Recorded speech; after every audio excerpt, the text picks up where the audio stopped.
Posibleng humantong sa kakulangan ng supply ng pagkain sa mga susunod na buwan ang pag-iisip ng maraming magsasaka na huwag munang magtanim dahil sa pagkalugi.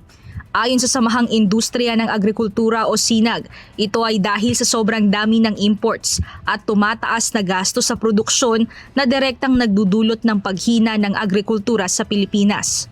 Sa bigas at mais, bumababa ang presyo sa bukid dahil sa dami ng iniaangkat, habang tumataas naman ang gasto sa pagsasaka na umaabot umano ng hindi bababa sa 30,000 pesos kada ektarya.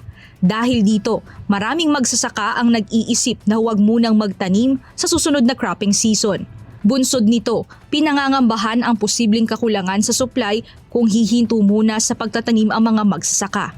Sa pangingisda naman, patuloy ang paghina ng sektor matapos payagan ang malalaking komersyal na barko na pumalaot sa loob ng 15-kilometer municipal waters.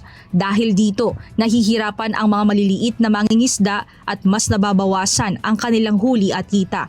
Samantala, sobra-sobra naman anila ang supply sa livestock at poultry dahil sa naitalang mga pag-aangkat. Umaabot sa 891 milyon ang kilo ng baboy at lagpas naman sa 541 milyon ang kilo ng manok. Sa nakalipas na 7 buwan, mas mababa pa sa gastos ng produksyon ang presyo sa farm gate price, lalo na sa manok, kaya tuloy-tuloy ang pagkalugi ng mga producer.